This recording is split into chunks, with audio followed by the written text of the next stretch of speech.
Buenas tardes, o buenas noches, o buenos días. Soy María Clara Lamberti, soy geóloga, trabajo en un grupo de investigación que se llama GESBA, Grupo de Estudio y Seguimiento de Volcanes Activos. Este grupo es parte del Instituto IDEAN, que a su vez es parte de la Universidad de Buenos Aires y del Consejo Nacional de Investigaciones Argentino, el CONICET. Voy a dar la charla de monitoreo de gases.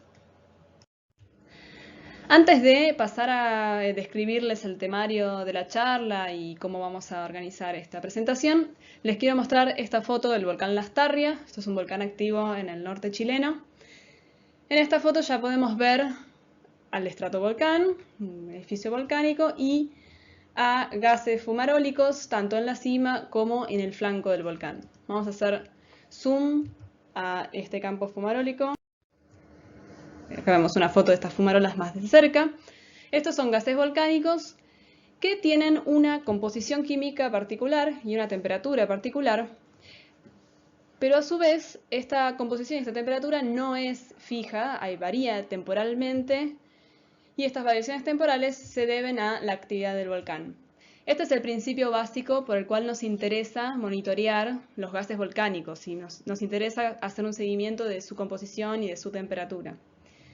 Y la geoquímica de fluidos volcánicos además es una herramienta sumamente poderosa si se la combina con otras herramientas como la sismología volcánica y con técnicas geodésicas. Entonces ahora sí, la charla va a estar dividida en dos partes. La primera parte vamos a hablar de la composición química, sobre qué tipo de manifestaciones fluidas hay. Mencioné las fumarolas, pero hay otro tipo de manifestaciones también. Y vamos a hablar de dónde vienen los gases que llegan a la superficie. Y en la parte 2 vamos a hablar sobre técnicas de muestreo, cómo tomamos muestras y cómo medimos estos gases volcánicos. Y vamos a hablar sobre técnicas de monitoreo.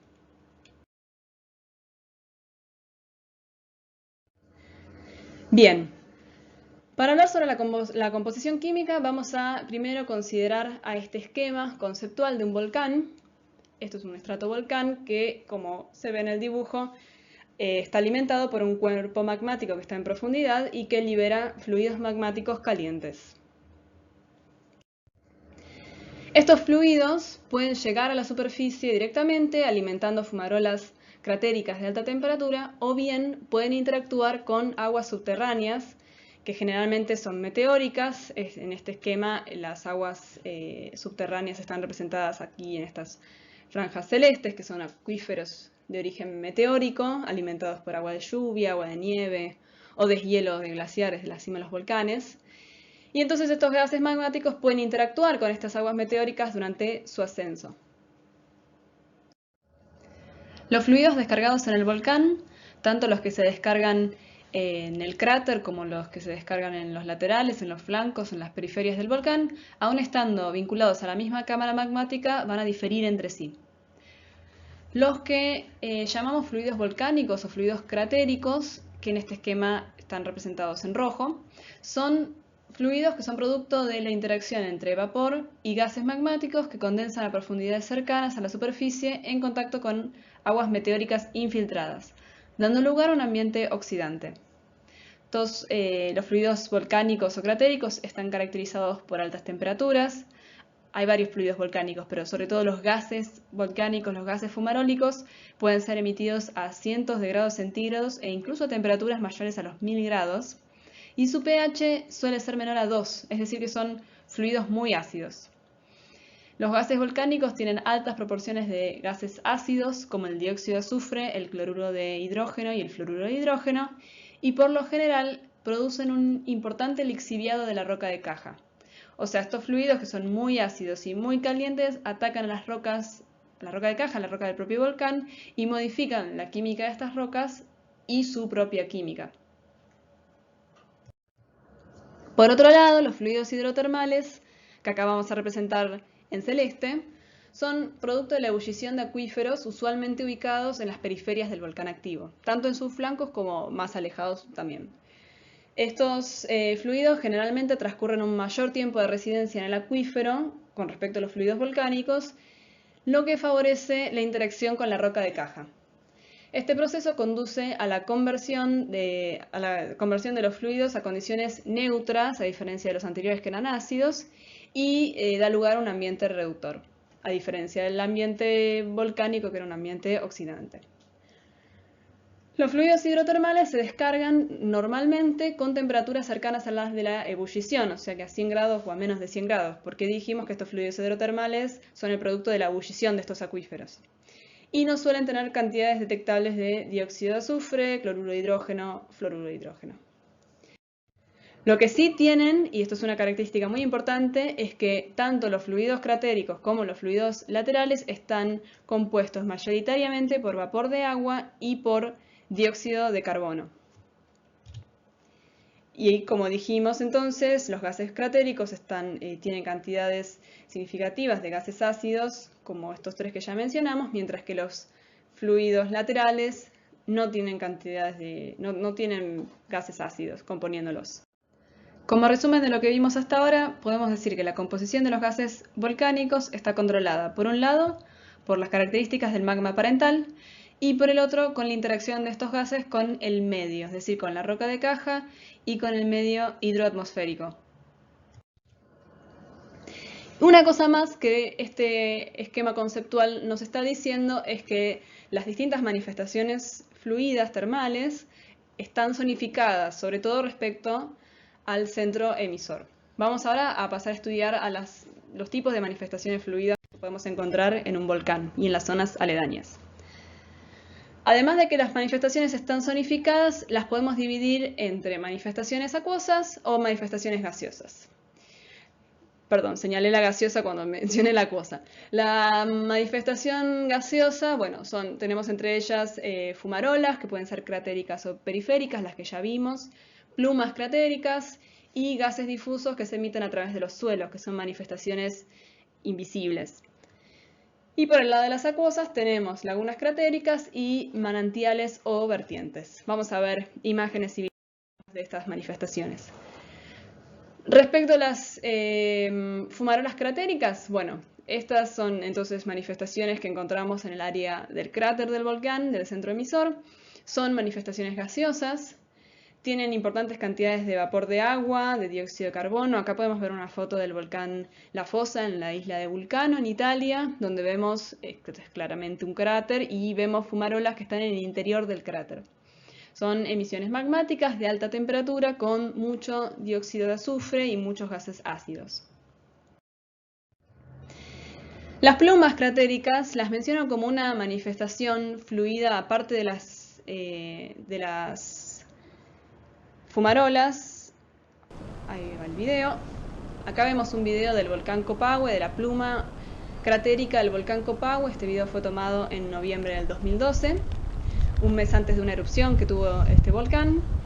Las plumas son también flujos de gases volcánicos, pero son menos puntuales que las fumarolas. Se dan a través de todo el cráter, de un área grande del punto del centro de emisión. Pueden atravesar lagunas cratéricas, y en cuyo caso muchas veces arrastran vapor de agua, o pueden no atravesar lagunas cratéricas y ser completamente invisibles. Esto es una imagen también del volcán Copahue, pero esta fue tomada unos años después respecto de ese video. Acá vemos una foto en donde no vemos nada porque la pluma es invisible, pero si tomamos una imagen con una cámara UV, tema que veremos en la segunda parte, podemos ver que hay una pluma gaseosa con un gran flujo de dióxido de azufre en el cráter, siendo emitido a través del cráter del Copahue. Otras manifestaciones del cráter, pero esta vez acuosas, bueno, las lagunas cratéricas. Las lagunas entonces se dan en los centros de emisiones, son cuerpos de agua con alta acidez y alta temperatura, siendo alimentados por un lado por los gases volcánicos, pero estos gases normalmente se mezclan con aguas meteóricas. Esto es también un ejemplo del volcán Copahue. Esta laguna cratérica es alimentada por los gases volcánicos del Copahue, pero además es alimentada por este glaciar que podemos ver, que está presente siempre en su cima, más el agua del deshielo del invierno y precipitaciones. Las fumarolas, que ya mencionamos como emisiones gaseosas cratéricas, pueden ser tanto cratéricas como periféricas. Retomando la foto del volcán Lastarria que vimos al principio, podemos ver que el Lastarria presenta fumarolas laterales o periféricas al mismo tiempo que presenta fumarolas cratéricas.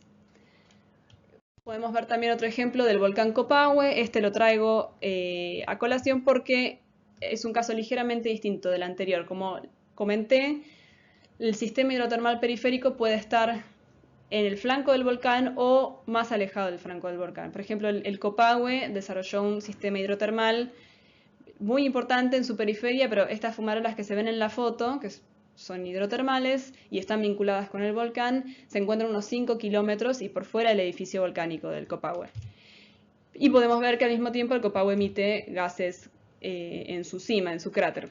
Eso es una pluma cratérica de gas. Acá podemos ver un video de las fumarolas periféricas del Copahue. Este es un video tomado en el mismo sitio que la foto anterior, un sitio que se llama Las Máquinas. También son emisiones puntuales, gaseosas, que descargan cantidades importantes de vapor de agua, de dióxido de carbono. La emisión de estas es una emisión hidrotermal y las temperaturas de estas fumarolas suelen estar cercanas al punto de ebullición del agua. Estas, de hecho, están a unos 90 grados aproximadamente porque el Copahue, esta zona de Copahue está a 1700 metros de altura, donde el punto de ebullición no es 100 grados, sino un poco menor. Y las fumarolas, típicamente las fumarolas periféricas, pueden desarrollar lo que en inglés se llama boiling, bubblings o mud pools, o sea, piscinas burbujeantes, hirvientes o de fango, cuando muchas veces ocurre en los puntos de emisión, se generan encharcamientos de agua que quedan fijos ahí. Muchas veces estos gases calientan estas aguas y se las suele denominar aguas calentadas por vapor. Acá vemos un ejemplo de un mud pool en Copahue, o un bubbling pool en el volcán Peteró, donde vemos es un encharcamiento. Esto no es tan caliente, esta piscina está a 27 grados y tiene sí un importante burbujeo. Finalmente, como un tipo de manifestación fluida periférica pero acuoso, tenemos las vertientes o los manantiales. Estos se dan cuando este esquema es bastante claro, cuando se intersectan estos acuíferos subsuperficiales con la superficie. Normalmente estos fluidos son una mezcla de gases y vapores condensados que se mezclan con aguas meteóricas, suelen descargarse en los flancos externos de los edificios volcánicos. Cuanto más cercano al cráter, mayor la temperatura y la acidez, y a medida que las vertientes se alejan del cráter, las temperaturas son más bajas y las aguas tienden a ser más neutras o incluso alcalinas. Bien, vamos a abordar la tercera pregunta que dijimos que íbamos a tratar en esta parte de la charla, que es de dónde vienen los gases que llegan a la superficie. Un poco ya estuvimos hablando de esto cuando vimos el modelo conceptual, vimos que hay gases que provienen de cámaras magmáticas y también de acuíferos subsuperficiales alimentados por aguas meteóricas. Pero ahora vamos a ver más claramente cuáles son las 5 fuentes principales de gases. Estas fuentes son, como dice acá en la diapositiva, el manto, cuerpos magmáticos, la corteza, la hidrosfera y la atmósfera. Comencemos considerando las fuentes más profundas. Como ya vienen viendo a lo largo del curso, hay procesos mantéricos y corticales que dan lugar a la generación de cámaras magmáticas. A medida que estos magmas ascienden, la presión confinante disminuye y los volátiles se exsuelven según relaciones de solubilidad. Ahora vamos a hablar de volátiles. Los volátiles son elementos o compuestos que se encuentran en el magma o bien disueltos en estado líquido o en estado gaseoso. Este gráfico lo introdujo Gegenback en el año 96. Werner Gegenback fue un químico que es considerado el padre de la geoquímica, por eso lo nombro. Y este gráfico nos da un montón de información. Por un lado, nos dice que a medida que un fundido silicático, que una cámara magmática pierde profundidad, pierde presión confinante y la vesicularidad aumenta. En los ejes verticales del gráfico vemos la fracción del volátil disuelto en el fundido y fracción del volátil exsuelto en el fundido. Nos dice que además de que aumenta la vesicularidad, aumenta, es decir, los distintos volátiles tienen distintas solubilidades. Entonces los volátiles que primero se van a exsolver y primero van a pasar a formar parte de las burbujas van a ser los gases inertes. Luego el dióxido de carbono y luego otras especies gaseosas. Para sacarle más el jugo a este gráfico, podemos ver un ejemplo imaginando que, por ejemplo, tenemos una cámara magmática que se encuentra a 4 kilómetros de profundidad. Esto significaría que en esta cámara magmática habría un 3% de vesicularidad y además en este 3% de burbujas de vesículas, estos primeros gases ya van a estar exsueltos conformando ese espacio y, por ejemplo, el dióxido de carbono va a estar en un 80% exsuelto, o sea, siendo parte de las burbujas, y en 20% va a seguir disuelto en el fundido. Entonces, dijimos que procesos mantélicos y corticales nos generan magmas, estos magmas ascienden, la presión confinante disminuye y los volátiles se van exsolviendo según los órdenes de solubilidad que vimos en el gráfico de Gienbach. Además de estos volátiles que se van exsolviendo en la cámara magmática, sabemos que la subducción litosférica, que es un proceso que también estuvieron viendo a lo largo del curso, recicla volátiles provenientes de la atmósfera y de la hidrosfera. Acá vemos un esquema de la subducción de los oceánica y vemos un arco volcánico en una corteza continental. Entonces, lo que esto significa es que como resultado de la subducción, además de que los gases volcánicos contienen volátiles que llamaremos primordiales, tenemos volátiles que agregan la subducción, que en última instancia fueron de origen atmosférico e hidrosférico. Estudiar los elementos volátiles permite evaluar, por un lado, las características y cambios de los sistemas profundos y superficiales, sobre todo cuando estudiamos los volátiles reactivos, así como también este estudio nos permite evaluar el ambiente de generación de los magmas. Esto sobre todo cuando estudiamos los volátiles inertes. Ahondemos un poco en los conceptos de volátiles reactivos y volátiles inertes. Los volátiles reactivos los tenemos acá enumerados, son el vapor de agua, el dióxido de carbono, los compuestos de azufre, el dióxido de azufre y el sulfuro de hidrógeno. Recuerden, este es el típicamente volcánico y este es el más hidrotermal. Este lo encontramos en el cráter y este lo encontramos en las periferias. Y compuestos halógenos, cloruro de hidrógeno, bromuro de hidrógeno. Los elementos reactivos son elementos que tienden a equilibrarse en todo momento con otros componentes del ambiente en el que se encuentran. Es decir, que con los reactivos podemos obtener información de los ambientes involucrados durante el ascenso de los gases volcánicos.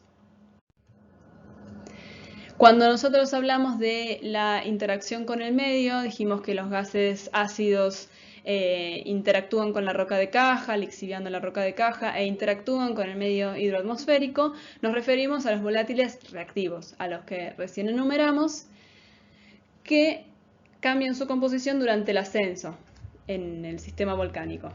¿Y cuáles son los procesos que controlan la composición de estos volátiles reactivos? Bueno, principalmente reacciones redox y reacciones ácido-base.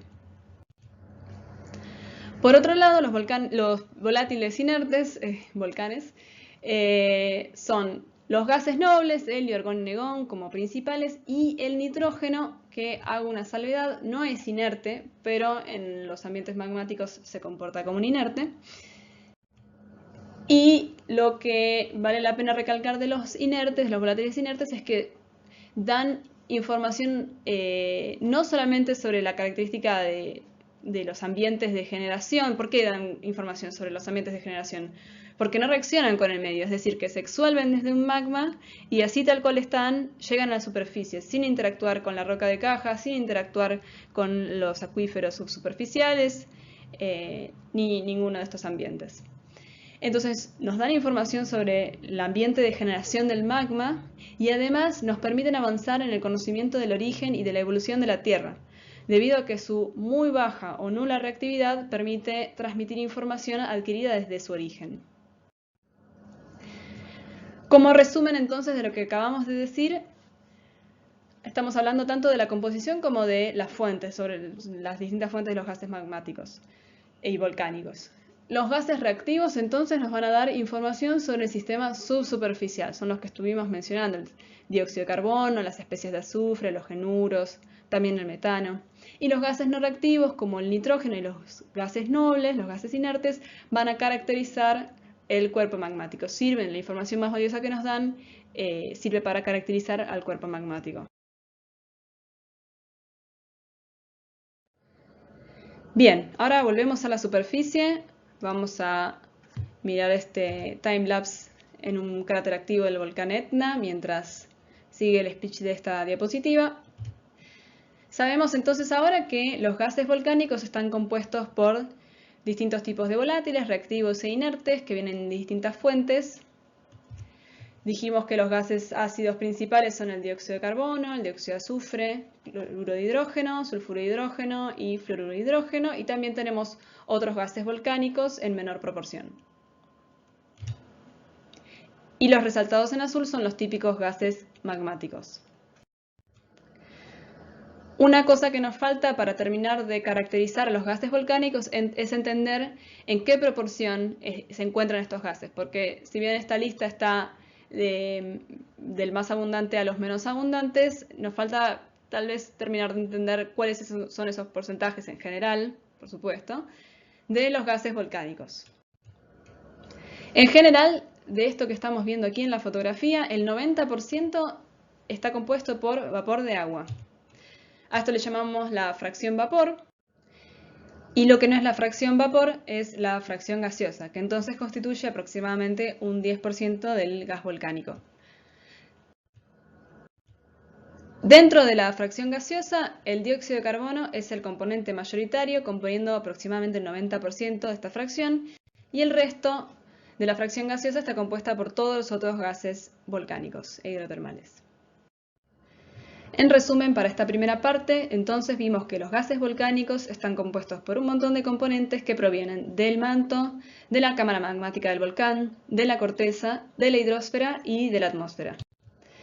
Hay diversos componentes, hay gases reactivos, hay gases inertes, hay una fracción vapor y una fracción gaseosa. Mayormente los gases están compuestos por vapor de agua y dentro de la fracción gaseosa el principal componente es el dióxido de carbono.